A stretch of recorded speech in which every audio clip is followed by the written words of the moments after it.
C'est l'une des sorties les plus lucratives du jeu vidéo. Farming Simulator cartonne à chaque sortie. Et cette année, ça y est, c'est l'année du retour. Le dernier épisode en date était Farming Simulator 22, suivi par un portage mobile et Switch l'année d'après. Si vous faites bien le calcul, oui, il n'y a pas eu d'épisode 24, alors que c'était pourtant le schéma habituel. Le studio Giant Software s'est permis un an de flottement pour prendre du recul et mieux travailler ce nouvel épisode. Faut rappeler que les développeurs sont maintenant en auto-édition, ce qui leur donne une certaine liberté. Bref, à défaut d'avoir énormément d'images à vous montrer, on a pas mal d'informations sur les nouveautés de cet épisode, donc je vous résume tout ça aujourd'hui.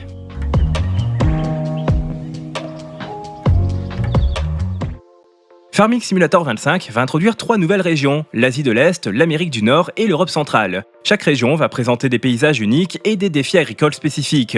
En Asie de l'Est, vous allez pouvoir cultiver du riz dans des rizières inondées. C'est un ajout inédit pour la série. L'Europe centrale, elle, va offrir de vastes espaces ouverts pour une gestion agricole à grande échelle, alors que l'Amérique du Nord, de son côté, va vous accueillir avec ses champs verdoyants qui sont parsemés d'étangs et de rivières. 3 cartes qui vont donc être assez différentes, aussi bien dans leur topologie que dans leur paysage. L'un des développeurs a d'ailleurs présenté la carte en Amérique qui va s'appeler Riverbend Springs. On a pu voir quelques images comme vous pouvez le voir. Il nous révèle que cette carte est centrée autour d'un thème aquatique avec des rivières, des cours d'eau et des installations telles que des élévateurs à grains au bord de l'eau, des maisonnettes flottantes et des ferries pour traverser les rivières. Les éléments comme les ferries ne sont pas juste là pour simplement décorer les cartes puisqu'ils seront directement intégrés comme des systèmes dynamiques similaires à des trains. Ça en fera donc une carte assez riche et plutôt originale pour les habitués. Côté contenu, il y a d'autres choses à retenir. Le jeu va intégrer désormais plus de 400 machines et équipements authentiques qui viennent de 150 marques réputées. On a John Deere, Claas, Kubota, Fendt, Massey Ferguson, New Holland, Valtra et bien d'autres. Cet arsenal vous permettra de plonger dans divers aspects de l'agriculture, de la sylviculture et de l'élevage. Tout ça avec un accent particulier sur l'agriculture asiatique. Ça offrira un éventail plus large de choix et d'activités.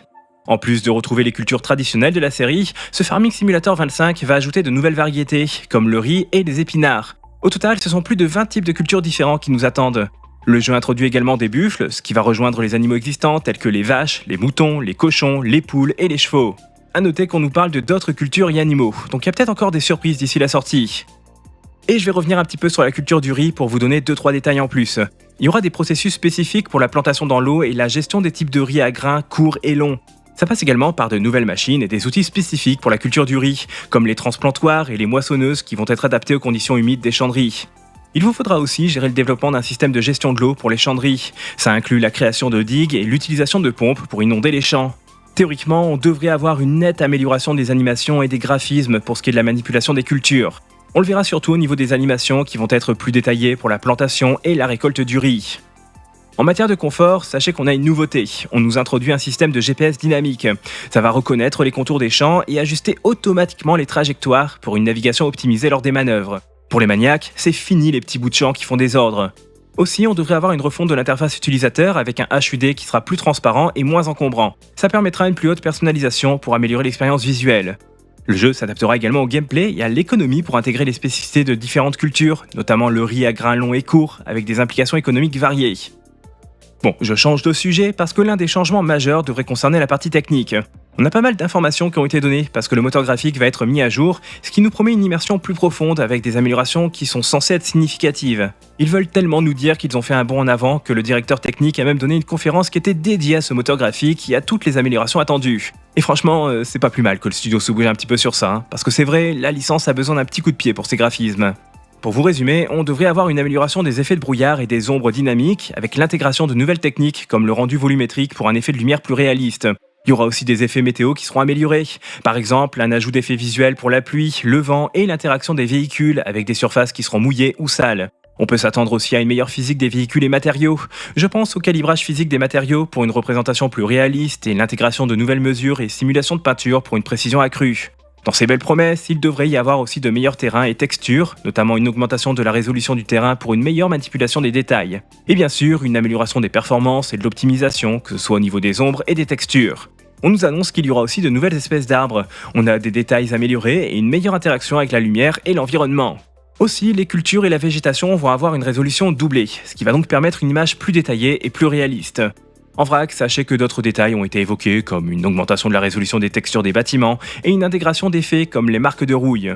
Voilà, de belles paroles, de belles promesses. Pour l'instant, c'est vrai que ça a l'air plus joli, c'est toujours pas la claque, mais enfin, voilà, au moins, c'est dit.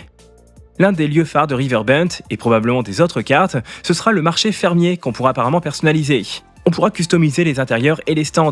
Ça nous permettra de vendre des produits avec des rayons qui vont être interactifs, où on va pouvoir accumuler les produits. Ce détail sera également transposé aux chaînes de production. Vous pourrez alors avoir de grandes usines, ou alors une structure plus artisanale et donc plus petite.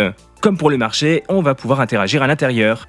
Voilà, sachez que les précommandes viennent d'être lancées, en physique, en numérique, et on aura aussi une édition collector qui sera exclusive à la version PC.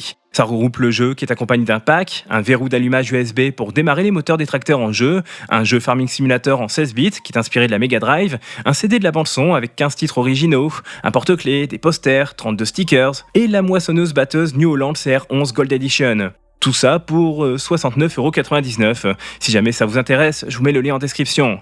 Et comme pour Farming Simulator 22, on aura droit à un Season Pass avec du contenu qui devrait arriver en 2025. On sait juste qu'il y aura une nouvelle carte, et c'est tout. Le reste, c'est un petit peu flou.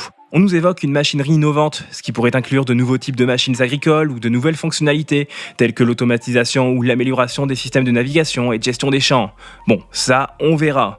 Bref, selon vous, c'est quoi pour vous? Un vrai nouvel épisode de la licence ou une simple mise à jour? En tout cas, n'hésitez pas à nous suivre parce que Farming Simulator, c'est une licence qu'on suit à chaque sortie. Je vous proposerai un test complet quand il sera disponible pour voir les plus, les moins, etc. Et bien sûr, un guide de débutant pour les personnes qui vont découvrir la franchise ici. Donc voilà, n'hésitez pas à nous suivre.